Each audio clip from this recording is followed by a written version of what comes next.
காய்கறி பாருங்கள் நல்லா எல்லாத்தையும் சேர்த்து கிளறி விட்டுட்டேன். இப்போ இந்த அரைச்ச மசாலாவை இதில் ஊற்றிடலாம். இது நல்லா நைஸாக அரைச்சி வச்சுருக்கிறேன். அதையும் ஊற்றிட்டு நல்லா கொஞ்சம் தண்ணி ஊற்றி அலசி தேவையான அளவு தண்ணீர் ஊற்றி மூடி வேக வைக்கணும்.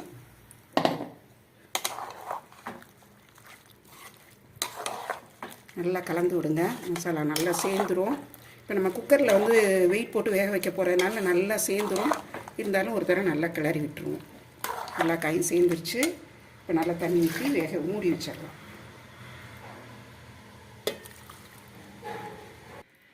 குக்கர் இப்போ ப்ரெஷர் நல்லா ரிலீஸ் ஆகிடுச்சு. ஓப்பன் பண்ணி பார்க்கலாம் எப்படி வெந்திருக்குன்ட்டு. நல்லா வெந்துருச்சு.